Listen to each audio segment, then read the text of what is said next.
മകൾസ് വളരെ കുറഞ്ഞ സമയം കൊണ്ട് കുറച്ച് ഇമ്പോർട്ടൻ്റ് ആയിട്ടുള്ള ന്യൂമറിക്കൽസ് നമുക്ക് ചെയ്ത് കളയാം. കുറച്ച് സ്ട്രക്ചർ ഓഫ് ആറ്റത്തിലെ കുറച്ച് ന്യൂമറിക്കൽസും ഇക്വിലിബ്രിയത്തിലും വളരെ കുറഞ്ഞ സമയം കൊണ്ട് കുറച്ച് ഇമ്പോർട്ടൻ്റ് ആയ നിങ്ങൾ നിർബന്ധമായിട്ടും ചെയ്ത് പഠിക്കേണ്ടുന്ന, ചെയ്ത് ശ്രദ്ധിച്ചു പോകേണ്ടുന്ന ആ ഭാഗത്തുനിന്ന് ന്യൂമറിക്കൽ വരാൻ ചാൻസ് ഉള്ള കുറച്ച് ഭാഗങ്ങളാണ് നമ്മൾ ചെയ്യുന്നത്. ഓക്കെ, സ്ട്രക്ചർ ഓഫ് ആറ്റത്തിലെ ഫസ്റ്റ് ക്വസ്റ്റ്യൻ ആണ് നമ്മളിപ്പോൾ ഈ കാണുന്നത്, നിങ്ങളിവിടെ കാണുന്നത്. The photon has a momentum as well as wavelength. ഓ, അതൊക്കെ ഞങ്ങൾക്ക് അറിയാം. ക്വസ്റ്റ്യൻ പോരട്ടെ. ആ ഫോട്ടോണിന് മാസ് ഉണ്ട്. എത്രയാ mass? 8.6 × 10⁻³ kilogram. Calculate it's wave length. Mass തന്നിട്ട് വേവ് ലെങ്ത് ചോദിച്ചിട്ടുണ്ടെങ്കിൽ ഉറപ്പിച്ചോ, ഇറ്റ് ഈസ് ഡി ബ്രോളീസ് ഇക്വേഷൻ. അപ്പം എന്താ ചോദ്യം? Equation lambda =h/mv. ഇതിൽ ആരെയാ ചോദിച്ചത്? വേവ് ലെങ്ത് ആണ് ചോദിച്ചത്. വേവ് ലെങ്ത് ആണ് ചോദിച്ചത്. എച്ച് നമുക്കറിയാം കോൺസ്റ്റൻ്റ് ആണ്. മാസ് ക്വസ്റ്റ്യനിലുണ്ട്. വെലോസിറ്റി ഫോട്ടോൺ ആണ്. ഫോട്ടോൺ എന്ന് പറഞ്ഞാൽ ലൈറ്റ്. ഫോട്ടോൺ എന്ന് പറഞ്ഞാൽ ലൈറ്റിൻ്റെ വെലോസിറ്റി എന്ന് പറഞ്ഞാൽ 3 × 10⁸ മീറ്റർ/സെക്കൻഡ്.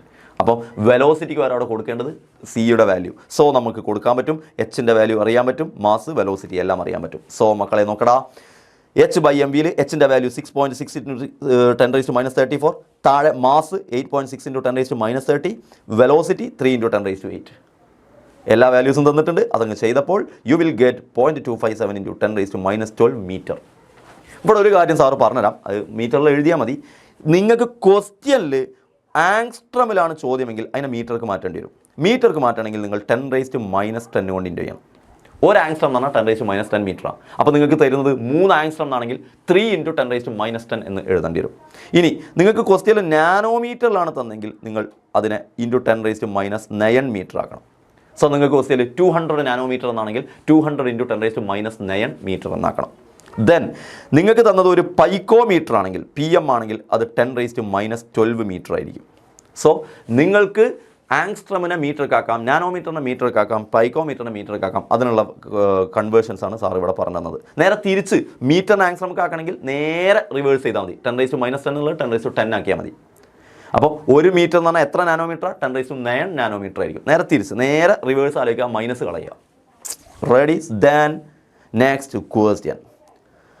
ദ ബാമർ സീരീസ് ഒക്കെ പറഞ്ഞിട്ടൊരു പോയിന്റ് പറഞ്ഞിട്ട് ചോദ്യം ഇതാണ്: calculate the wave number of second line in Balmer series. Wave number new bar second line in Balmer series. അപ്പോൾ വേവ് നമ്പറാണ് കാണാൻ പറഞ്ഞത്. വേവ് നമ്പറിൻ്റെ ഇക്വേഷൻ എന്ന് പറയുന്നത് 109,677 × 1/n1² - 1/n2² ആണെന്ന് നമുക്കറിയാം.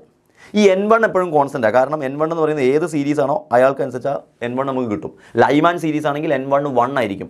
ബാമർ സീരീസ് ആണെങ്കിൽ n1 2 ആയിരിക്കും. അപ്പോൾ n1 2 ആണെന്ന് കിട്ടി.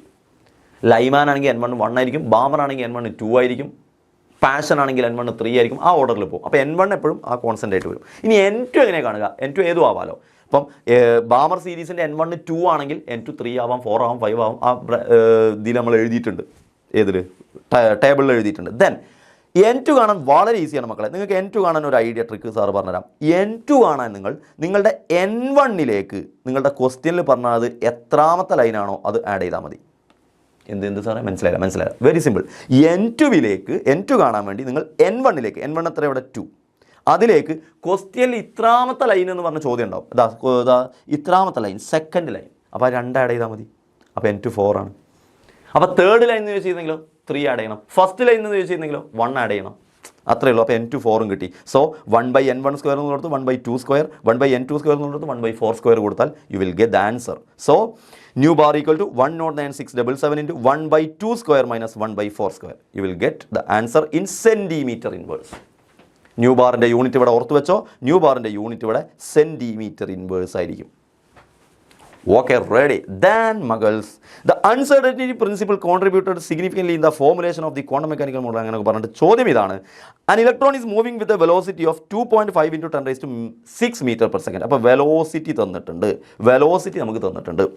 If the uncertainty in is velocity is 0.1%. അതൊന്ന് ശ്രദ്ധിച്ചേ. വെലോസിറ്റി നമുക്ക് തന്നിട്ടുണ്ട്, അതിലുള്ള അൺസർട്ടനിറ്റി 0.1% എന്ന് പറഞ്ഞാൽ വെലോസിറ്റി v ആണ്. അതിൻ്റെ മുന്നിൽ ഡെൽറ്റ ഇടുമ്പോഴാണ് നമ്മൾ delta V uncertainty in velocity എന്ന് പറയുന്നത്. അൺസർട്ടനിറ്റി ഇൻ വെലോസിറ്റി എത്രയാണ്? നിങ്ങളുടെ വെലോസിറ്റിയുടെ 0.1% ആണ് അൺസർട്ടനിറ്റി. വിച്ച് മീൻസ് നിങ്ങളുടെ വെലോസിറ്റി 2.5 × 10⁶ ആണ്. അതല്ല, അത് വെലോസിറ്റിയാണ്. അൺസർട്ടനിറ്റി എത്രയാണ്? അതിൻ്റെ 0.1%. അതിൻ്റെ 0.1% പറഞ്ഞാൽ 0.1 ഡിവൈഡഡ് ബൈ 100% ആയതുകൊണ്ട്. സോ ഡെൽറ്റ വി ഇവിടെ കാണലാണ് ഏറ്റവും ഇമ്പോർട്ടൻറ്റ്. അങ്ങനെ നിങ്ങൾക്ക് ഈ ഡെൽറ്റ വി കാണുമ്പോൾ നിങ്ങൾക്ക് 2500 എന്ന് കിട്ടും. സോ ഡെൽറ്റ വി നമുക്ക് കിട്ടി. സോ വെലോസിറ്റി കൊണ്ടുപോയിട്ട് നേരിട്ട് ഡെൽറ്റ വിയിലേക്ക് അപ്ലൈ ചെയ്യരുത്, അതിൻ്റെ 0.1% അതിലേക്ക് ആഡ് ചെയ്യണം, ഇൻറ്റു ചെയ്യണം. Then calculate uncertainty in position. Delta X ആണ് കാണാൻ ചോദിച്ചത്. ബാക്കി വാല്യൂസ് ഒക്കെ അവിടെ തന്നിട്ടുണ്ട്. സോ നമുക്കറിയാം delta X into delta V greater than or equal to h/4πm എന്നുള്ളതാണ് നമ്മുടെ ഇക്വേഷൻ. അതിൽ ഡെൽറ്റ വി ക്വസ്റ്റ്യനിലുണ്ട്. സോ ഡെൽറ്റ എക്സ് ആണ് കാണേണ്ടത്. Delta X equal to h/4πm into delta V. മക്കൾസ് ഇതിൽ നിങ്ങൾക്ക് എച്ചിൻ്റെ വാല്യൂ കൊടുത്താൽ മതി. 4 അറിയാം, പൈ അറിയാം, മാസ് ക്വസ്റ്റ്യനിലുണ്ട്. ഇലക്ട്രോണിൻ്റെ മാസ്, ഇലക്ട്രോണാണ് മൂവ് ചെയ്യുന്നത്, ഇലക്ട്രോണിൻ്റെ മാസ് അത് ക്വസ്റ്റ്യനിൽ തന്നിട്ടില്ലെങ്കിൽ നിങ്ങൾക്കറിയാം 9.1 × 10⁻31 തന്നിട്ടില്ലെങ്കിൽ ഞങ്ങൾക്കറിയാം, സാറോട് ആര് പറഞ്ഞു എന്നാൽ അറിയണം. ഓക്കെ, മാസ് ഉണ്ട്. ഡെൽറ്റ വി ഇതാ നമുക്ക് 2500 ഇത് ചെയ്തപ്പോൾ കിട്ടി. അതങ്ങ് കൊടുത്താൽ you will get the answer like this. അടുത്ത ക്വസ്റ്റ്യനിലേക്ക് പോവാം. നോക്കിക്കേ question. Weak acids are partially ionised in aqueous solution. Then ചോദ്യം ഇതാണ്, ഇക്വിലിബ്രിയം എന്ന് പറഞ്ഞ ചാപ്റ്റർ ക്വസ്റ്റ്യൻ ആണ്. Calculate p H of 0.01 molar acetic acid solution. വളരെ ഡൈല്യൂട്ട് ആയിട്ടുള്ള ഒരു acetic acid solution 0.01 molar, which means അത് കോൺസെൻട്രേഷൻ ആണ്, സി ആണ്. അസറ്റിക് ആസിഡ് സൊല്യൂഷൻ്റെ കോൺസെൻട്രേഷൻ 0.01 മോളാർ. അപ്പോൾ സി കിട്ടി. Then with the degree of ionisation അല്ല, ക്വസ്റ്റ്യനിൽ തെറ്റാണ്. അയണൈസേഷൻ കോൺസ്റ്റൻ്റ് ആണ് ഈ തന്നത്. Ionisation constant 0.045. Ionisation constant, dissociation constant. ഒരു ആസിഡാണ് ബ്രേക്ക് ചെയ്യുന്നതെങ്കിൽ KA എന്ന് പറയും, ഒരു ബേസാണ് ബ്രേക്ക് ചെയ്യുന്നതെങ്കിൽ KB എന്ന് പറയും. ഇവിടെ അസറ്റിക് ആസിഡ് ആയതുകൊണ്ട് ഇതിൻ്റെ കോൺസ്റ്റൻറ്റ് KA. അപ്പോൾ pH കാണാൻ ചോദിച്ചിട്ടുണ്ട്, പക്ഷേ ക്വസ്റ്റ്യനിൽ സിയും കെയും ആണ് തന്നത്. എങ്ങനെ കാണും നോക്കിയേ. pH കാണാനുള്ള ഇക്വേഷൻ നമുക്കറിയാം, -log കോൺസെൻട്രേഷൻ ഓഫ് H+. പക്ഷേ H+ൻ്റെ അളവൊന്നും നമുക്ക് ഇവിടെ ഇല്ല. പക്ഷേ നിങ്ങൾ അറിയണം, ഇവിടെ അസറ്റിക് ആസിഡ് എന്ന് പറഞ്ഞാൽ CH3COOH ആണ്. ഈ CH3COOH ബ്രേക്ക് ചെയ്യുമ്പോൾ നമുക്ക് അവിടുന്ന് പറയാവുന്നൊരു പോയിന്റ്, കോൺസെൻട്രേഷൻ ഓഫ് H+ എന്ന് പറയുന്നത് C ആൽഫ ആയിരിക്കും. നോട്ട് ചെയ്ത് വെച്ചോ, concentration of H+ C alpha ആയിരിക്കും. അപ്പോൾ കോൺസെൻട്രേഷൻ ഓഫ് H+ കിട്ടാൻ നമുക്ക് C ആൽഫ കിട്ടിയാൽ മതി. അതിൽ C ക്വസ്റ്റ്യനിലുണ്ട്, ആൽഫ അറിയില്ല. അപ്പോൾ ആൽഫ ഇവിടുന്ന് കിട്ടും. ആൽഫ കിട്ടാൻ നമുക്ക് മറ്റൊരു ഇക്വേഷൻ ഉണ്ട്, KA = C alpha square. C alpha square by 1 - alpha എന്നൊക്കെ ഉണ്ട്, പക്ഷേ ഡൈല്യൂട്ട് സൊല്യൂഷൻ ആയതുകൊണ്ട് C ആൽഫ സ്ക്വയർ എടുത്താൽ മതി. So KA = C alpha square. ഇതിൽ KAയും ഉണ്ട് സിയും ഉണ്ട്, അപ്പോൾ ആൽഫ സ്ക്വയർ കിട്ടും. So alpha square = KA/C. Then alpha = √KA/C. So അങ്ങനെ ആ ഇക്വേഷനിൽ നിന്ന് യു വിൽ ഗെറ്റ് ആൽഫ. ആ ആൽഫയുടെ വാല്യൂ ഇവിടെ കൊടുത്താൽ യു വിൽ ഗെറ്റ് H+. അപ്പോൾ H+ൻ്റെ വാല്യൂ കിട്ടിയാൽ ആ H+ലേക്ക് -log ചെയ്താൽ നിങ്ങൾക്ക് pH കിട്ടും. സെറ്റ്. അപ്പോൾ എങ്ങനെയൊക്കെയാണ് ചെയ്ത് നോക്കിക്കേ. ആദ്യം കെയുടെ വാല്യൂ ഇവിടെ ഉണ്ട്, ആ സിയുടെ വാല്യൂ ഇവിടെ ഉണ്ട്. Then KA = C alpha square, അപ്പോൾ ആൽഫ = √KA/C. അപ്പോൾ കെയുടെ വാല്യൂ 4.5 × 10⁻², അഥവാ 0.045 ഡിവൈഡഡ് ബൈ 0.01 ചെയ്തപ്പോൾ ആൽഫയുടെ വാല്യൂ 2.12 കിട്ടി. ആൽഫയുടെ വാല്യൂ √KA/C ചെയ്തപ്പോൾ 2.12 കിട്ടി. അത് C ആൽഫയിലേക്ക് കൊടുത്തു. അപ്പോൾ സിയുടെ വാല്യൂ 0.01, ആൽഫയുടെ വാല്യൂ 2.12. അപ്പോൾ നിങ്ങൾക്ക് H+ൻ്റെ വാല്യൂ കിട്ടി. H+ൻ്റെ വാല്യൂ അല്ലെങ്കിൽ H3O+ൻ്റെ വാല്യൂ കിട്ടി. H+ or H3O+ൻ്റെ വാല്യൂ 2.12 × 10⁻² ആണെന്ന് കിട്ടി. അത് pHൻ്റെ വാല്യൂ കാണാൻ -log H3O+ൻ്റെ വാല്യൂ കൊടുത്തപ്പോൾ യു വിൽ ഗെറ്റ് 1.673. അപ്പോൾ മറന്നു പോവല്ലേ, H+ കാണാൻ C ആൽഫ, KA കാണാൻ C ആൽഫ സ്ക്വയർ, മറന്നു പോവല്ലേ. അത് വെച്ചിട്ടാണ് നമ്മൾ pH കണ്ടത്. Ready. Then find the value of KC for the above equilibrium.